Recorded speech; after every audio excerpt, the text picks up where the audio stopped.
DeMarcus Lawrence has said no to a pay cut. Will the Cowboys release him? And will the Dallas Cowboys franchise tag Dalton Schultz? All that and more on this episode of the Locked On Cowboys Podcast.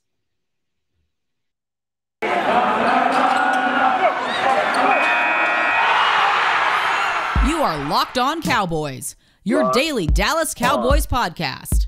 Part of the Locked On Podcast Network, your team every day. Locked On Cowboys. Locked On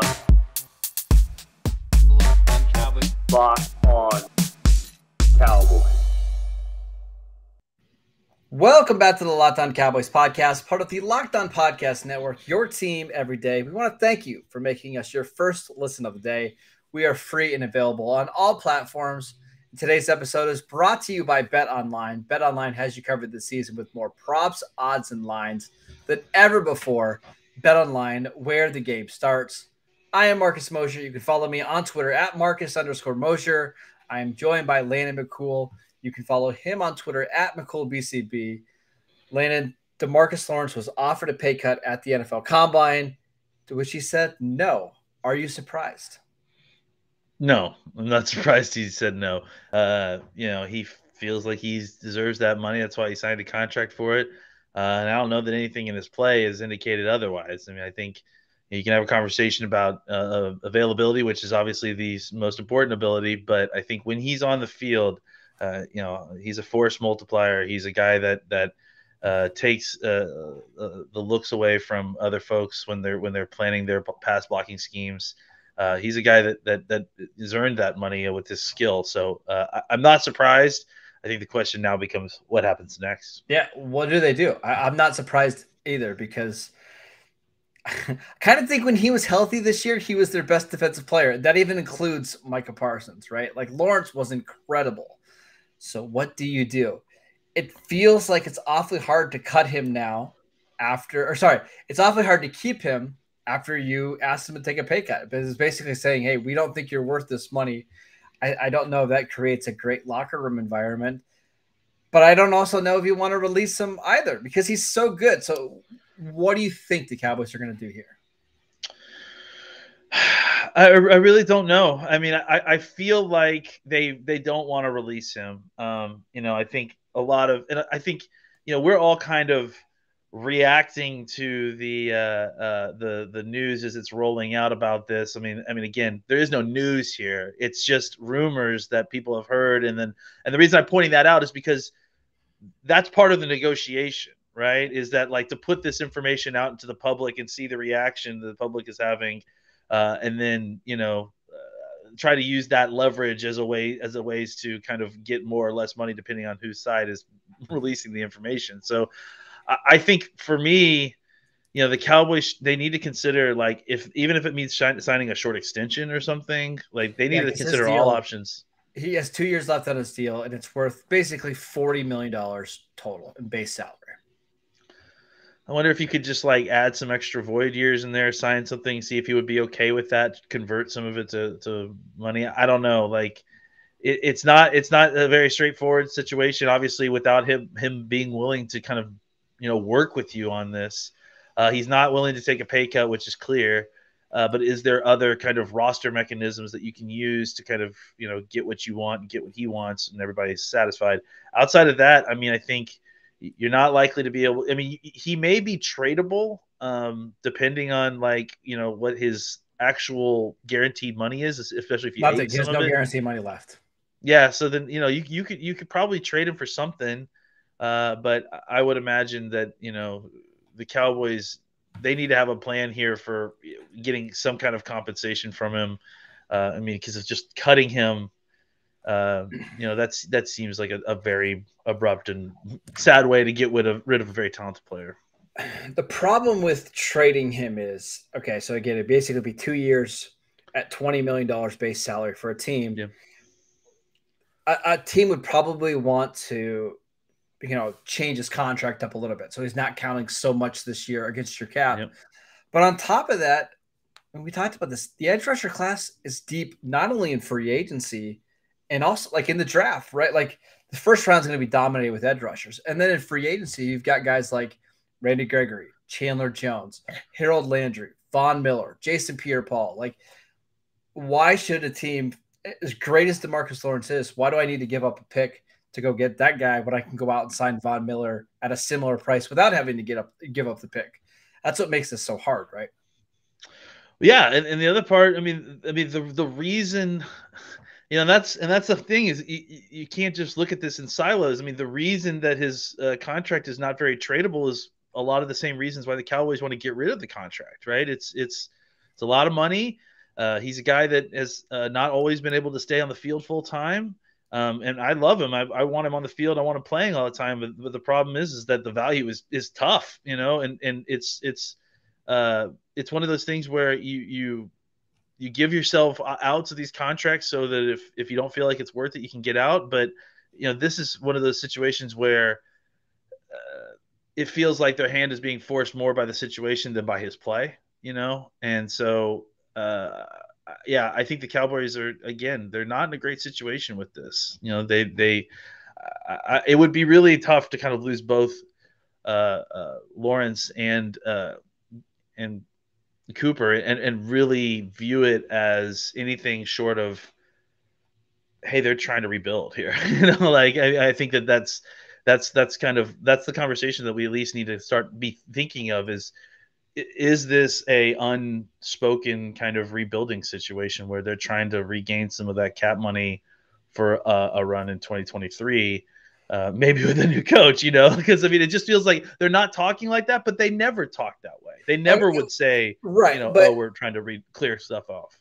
I mean, it's pretty well known that Stephen Jones hired Mike McCarthy. Like, that's his guy. Why would he want to basically, cut him off at the knees and then fire him after this year? Like, that part of it doesn't make a lot of sense to me, right?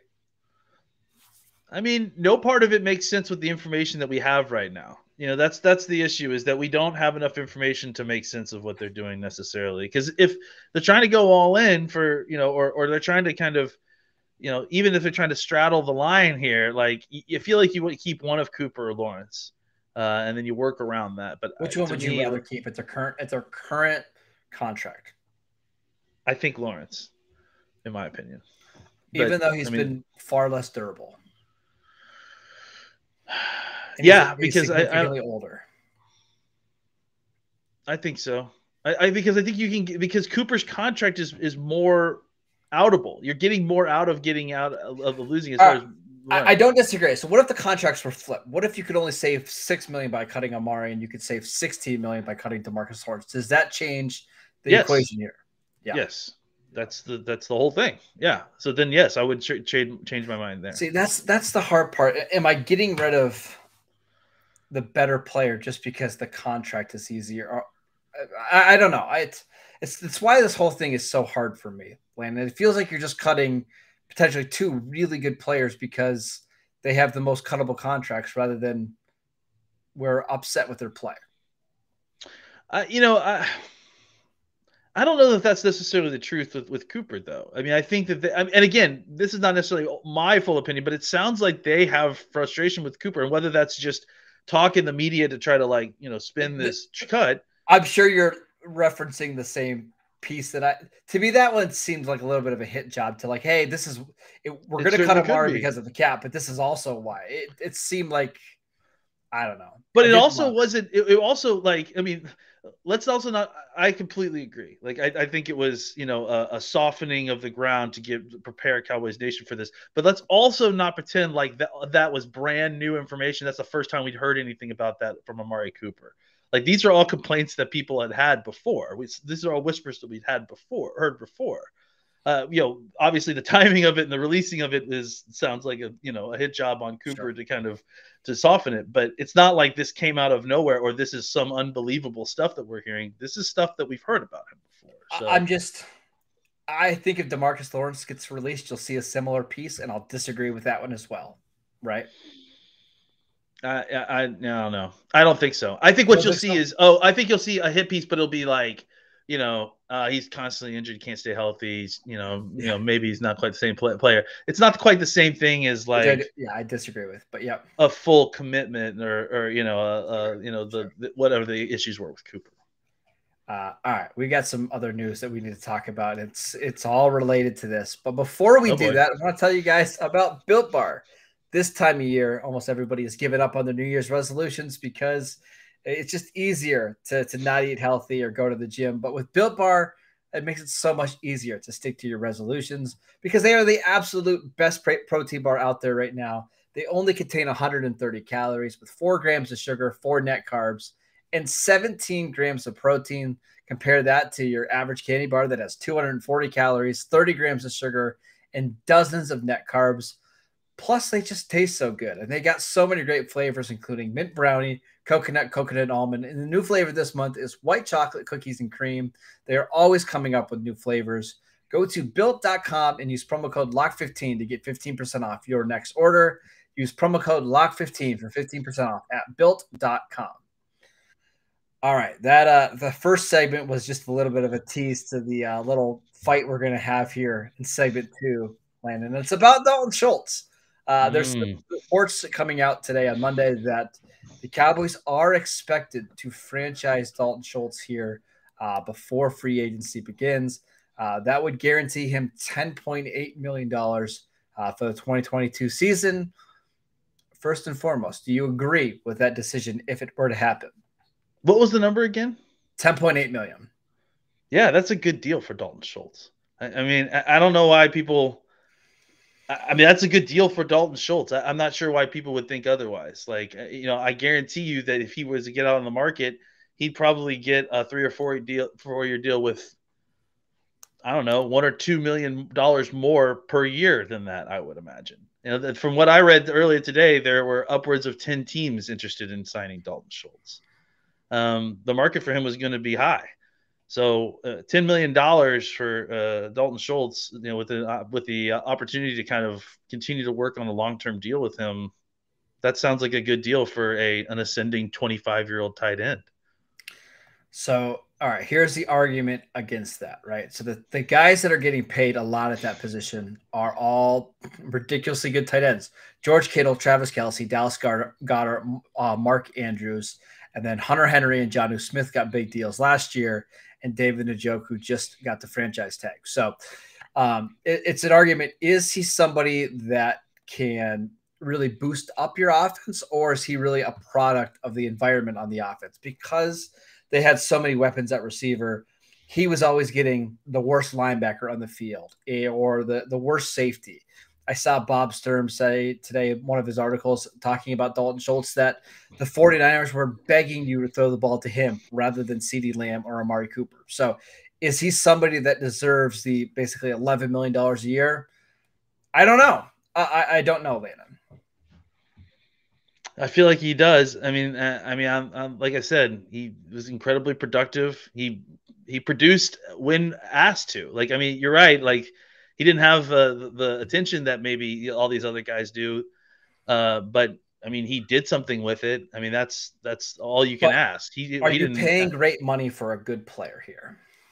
I'm not paying great money. $10 million is really not that is not a ton of money for. And relative to the market, though, right? Like, because most of your top tight ends are only making between 12 and 14 a year. It's pretty close. I get 10.8. Feels less like than that, yeah. It is less than that, but you're still paying a lot for. Darren Waller got $7.5 million a year 2 years ago. Yeah, there's definitely getting people with better contracts or worse contracts, but Dalton Schultz has made it to the free agent market, and if I can franchise him for $2 million less than what his market value is, I don't understand what the problem is there. I understand that there are other people on better tight end contracts, but those aren't options that are available to us. To get a guy on the free agent market is one of the top end guys that's on the market, and he's probably one of the youngest ones as well for less than the going rate of tight ends. Seems like a good deal to me. My problem is with this is you're only franchising Dalton Schultz if you plan on releasing Amari Cooper, right? And basically, would you rather have Amari Cooper at $16 million a year or Dalton Schultz at 11? I would rather have Amari Cooper. I think I can find a starting level tight end easier than I can a number one outside receiver. Yeah, I mean, he's first of all, Cooper's not your number one outside receiver anymore. I mean, that's Okay, been so CeeDee Lamb since even say this that, whole season. even say he's the number two. I'd rather have Amari as the number two receiver than Schultz as $11 million a year. You'd It rather doesn't have mean a I don't like Schultz. $16 million wide receiver two than a $11 million starter at tight end. I think in this case I would, because I think I can find somebody in free agency for half that amount of money that can do a very similar job. That's at some point, at some point, I'm going to laugh when I go 3 years from now, when I go by the website, wide receivers don't matter. And this whole thing has been flipped on your ear because wide receivers have flooded the market to the point where one individual wide receiver makes a difference anymore. Then I'm going to have a nice little. All right. So this is nothing against Dalton Schultz, because I like Dalton Schultz a lot. I really do. And if the Cowboys franchise him, it won't even be in the top 5 moves I get upset about this offseason. Trust me. Don't you worry. Definitely should not be. Like, I mean, I'm going to push back on this. Like, guys, that's fine. Franchising Dalton Schultz for $2 million less than what his market rate is a good deal. He's a young player who's ascending. I'm sorry that a lot of people don't think that he can block or that he can't get open, but those are the same people that told you that Dalton Schultz couldn't do anything for years and years when I've been trying to tell you that Schultz is a good player. So I'm not backing off on my take here. So I felt like Dalton Schultz has been a solid player for a couple of years. He finally got opportunity, and he's made the most with his opportunity. That's more than what you could say for some of the receivers that are on this team. So I'm not, I think Schultz is a guy at a position that's hard to replace. I know that we just said that you can get a replacement level tight end. I don't know it's as easy as snapping your fingers and doing that. I can get a starter level wide receiver all over this draft. I can get a starter level wide receiver all over free agency. I can't do that. There's a scarcity issue with starting level tight ends, in my opinion, especially with the way the Cowboys want to play football. I just worry about giving Dalton Schultz the franchise tag or a long-term deal if your offense is only CeeDee Lamb and Michael Gallup, right? Because now you're going to have more attention on him. Is he going to be somebody who can challenge teams vertically? Is he going to be able, if a team puts a good safety on him, is he going to be able to win that matchup one-on-one? I don't know that answer yet. And maybe he develops into that. I just don't think we've seen that player yet. Does that make sense? Sure. But I mean, again, the other choices are going out and getting someone like David Njoku. Like, I love David Njoku. He's an incredible athlete, but we haven't seen David Njoku do any of that stuff yet. You know what I'm saying? Like, I mean, there's a lot of speculation all over this free agent board, whether these guys are too old, never been able to stay healthy, or just never been consistent. Like, I think that the Cowboys are getting a good deal at tight end and about as best as you can for what the market is. And I think the tight end is a position that is notoriously difficult to create a starter for.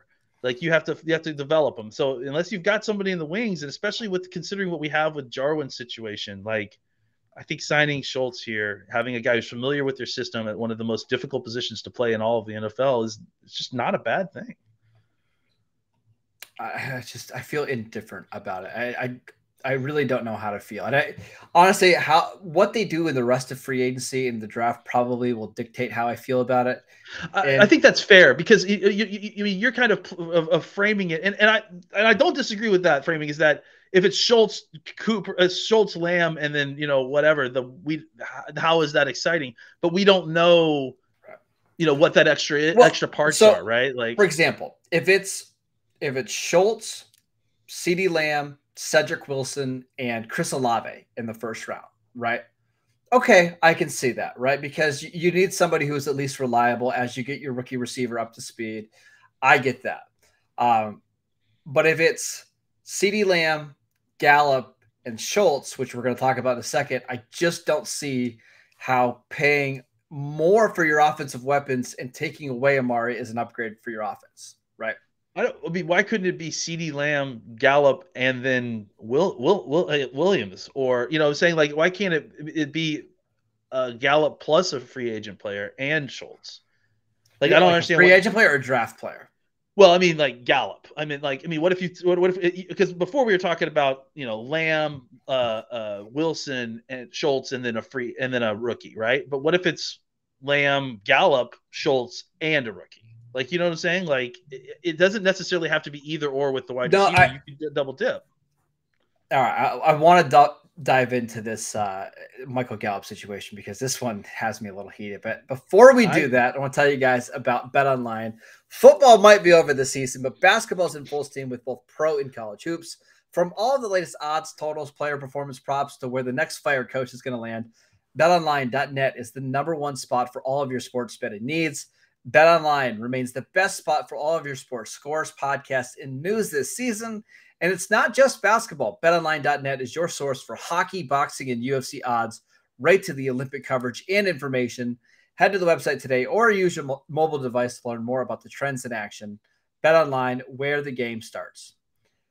All right, so after we recorded on Friday, it became pretty clear that the Cowboys plan on releasing Amari Cooper, and there was a report, I believe it was from Adam Schefter, verified by Todd Archer, that the Cowboys would like to sign Michael Gallup to a long-term deal. Todd Archer reported on Monday that it's close, and we started to kind of hear some whispers about the number. It sounds, and the one person that I know has some good knowledge about this said it's a jersey number for Gallup, indicating $13 million a year.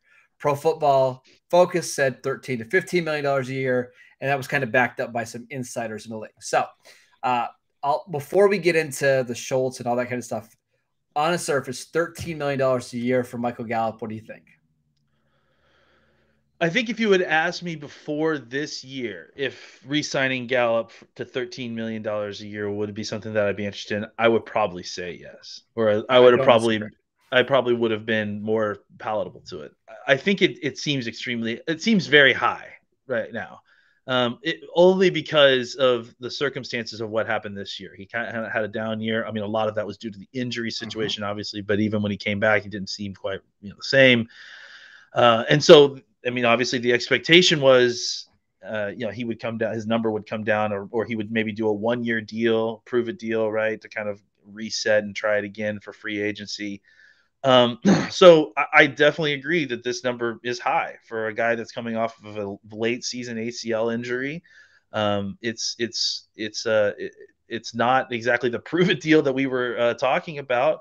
But also they're in the process of negotiating. So, if we're talking about a 1-year, $13 million deal, that's ridiculous. Like I'm hoping that it's not like that. What I am hoping it is something where it's a 4-year deal. $13 million, average that they can move the money around a little bit. It's still, I would say high, for Gallup for sure. But I also can understand the idea that Dak likes his blankies, and Gallup has been his blankie at different points. So, I can understand that to some degree. Yeah. All right. So I like Michael Gallup. I do, but there's a lot of risk here for a couple different reasons. Going back to 2020, okay, from the start of that season, he only has 4 games above 65 receiving yards, right? We talk about Amari Cooper being inconsistent. That's 2 years of basically you get 1 or 2 good games a year. And by good games, again, just over 65 receiving yards. What's more concerning, in his last 20 games, he has 940 yards, and his yards per target have dropped to 6. Even when he's played lately, the efficiency has gone way down, and it's actually gone down quite a bit since the 2019 season. Now, part of that's due to some different quarterbacks here and stuff, but we just haven't seen somebody consistently be super efficient. And my concern is if Amari Cooper is gone, because that's the assumption here, right? That's what we're assuming at this point. Yeah.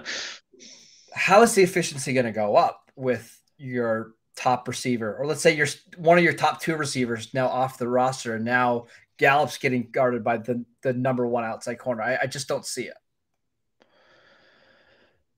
Yeah. I mean, I like I said, the number is surprising and shocking, and I think that your thought process as to how well is he going to play against maybe a potentially step up in competition because of loss of the attention that Cooper was drawing away from him. Or I guess the extra attention that's being brought to him because of what was drawn away from Cooper. I think that those are valid points. I think that that's I mean, I don't really have a counter for that. I mean, we don't really have knowledge of exactly how this will work out without Cooper for Gallup. I think that, and he's coming off an ACL injury. Yeah, and he's coming off an ACL injury. I mean, I feel like there's something there with the ACL injury that like they have a lot of knowledge there. And, I mean, I'm assuming Cooper did the surgery, so maybe that's part of it. But it's like they don't seem to be concerned about it at all. I mean, to the point where they're having these conversations. They weren't concerned about it when he waited what seemed like a very long time to have the surgery after the season. So I would feel like they have a good grip on exactly where he is injury wise. But I do think that, the other points that you brought up are completely valid. Like, he didn't play his best football near the end. And like I said, I'm going to say the same things about Cooper. And look, I'm not discounting Cooper. I'm just making the point that there's, for those same reasons that he's not valued. And I think that applies here too, is that as the season went on, Gallup was not as efficient and had problems, kind of getting back to where he was previously. Now, I think obviously part of that is kind of recovering from injury, but Cooper was dealing with a little bit of that too. So I think for me, the difference is that Gallup is a lot younger. You feel like there's still upside there despite his, the fact that he's played a lot in the league already. He's still only 25 years old. And I think that there was talk and that you saw in the training camp more work from him working on the slot and doing some different things that didn't really kind of get a chance to come into fruition because he got hurt so early. And then, ultimately when he came back, they were just trying to find a way to get him onto the field. So you're absolutely right. We don't really have the kind of sample size of what he's going to look like without Cooper outside of his very first rookie year, which is not too much that we can really go on. And it's a lot of unknown, but I think that they're taking a gamble on the player and what they've seen from him as a person who works hard in the locker room, and they hope that he can improve. Yeah, I mean, I think those are all valid points. Like it's clear he's a great kid. I think he just turned 26 years old. He works really hard. Dak likes him. It's just really hard for me, Landon, to say, let's come back next year with the same offense minus Amari Cooper, but it's going to be a lot more expensive, paying Dalton Schultz $11 million a year and Michael Gallup $13 million a year. Like, it's just not all that appealing to me. I would rather them pick one. If you're going to pay Dalton Schultz $11 million a year, fine. Let Michael Gallup go, and let's draft a receiver on a rookie contract. And that way we're not paying two guys double-digit, money. It just doesn't make a lot of sense to me. Look, we don't know what the structure is. I could see it making sense for them to sign like a Gallup contract that is basically the length of whatever the rest of CeeDee Lamb's contract is. So let's say 3 years, $44 million, something like that, right? Then what you do is you still draft, you invest a high draft pick at a wide receiver. And then, once you get to that point, you either re-sign CeeDee Lamb, or if that becomes untenable, you see what the deal is with your rookie at that point. But I have a hard time believing that the plan is just to let Cooper walk, to sign Gallup and Schultz, and then, Bob's your uncle, we call it a day. I really do believe that if they're letting Cooper go, they're trying to replace it with young talent, maybe a young, different type of talent. That maybe more of a speed element to it or something like that. And then you're trying to reshuffle the way this offense works. I just don't think let me tell you that no one is more on board with the idea that we shouldn't just be running it back. But I also think that re-signing Cooper kind of is following, or keeping Cooper and doing all this again is kind of following that track. And it's a lot more expensive this year than it was previously. So I agree that if you're gonna change it, then make changes. And if you're gonna re-sign Gallup, then it needs to be a temporary fix, but you should be working towards something else in the future, and that includes drafting players and changing the shape of the offense, making it more a shift in kind of alignments and seeing different personnel packages as opposed to just trying to live in 11 personnel all the time. It's going to be very interesting to see what the Cowboys do over the next, we got a week until free agency. I think Sunday kicks off free agency. The Cowboys have to decide on the Dalton Schultz franchise tag, I believe, by Tuesday at 4 p.m. Eastern time. I think right now it'd be a shock if they don't do that. At least it'll buy them some time. Busy time to be a Cowboy fan. We didn't get to talk about the Combine, which happened this weekend, and we got to see some historic numbers. I'm sure we'll get to that later in the week. But did you watch all 40 hours of the Combine or whatever it was? Every single minute. No, I definitely watched some of it, and it's TV. It's just I don't get as much out of watching it as I used to anymore. I like to watch the on-field drills sometimes, depending on the positions, because I like to just see how some of those guys move. But as far as like watching people run the 40, it's like I'll just get the times later. Especially since that's the other thing too. Especially now, I feel really vindicated there because all the people that are watching the times at the moment are getting terrible times. The unofficial, the NFL has to do something about the unofficial times. It's absolutely atrocious. So you're saying I just wasted 4 days tweeting out every number as it came out live? I mean, you can say it's fine. Was this breaking news to you, Marcus? No, I knew at the time. I was like, there's got to be better things to do. So even my wife came downstairs like, you're watching guys run for the 4th straight day in a row in their underwear? Yeah, but I'm writing it down and then telling people about it. Listen, I just got 5,000 engagements on Twitter, man. You don't even understand. Listen, I know how sad, pathetic my life is. So you don't need to remind me. We're Cowboys fans. I mean, I'm a Cowboys fan. I've been born in this. I understand.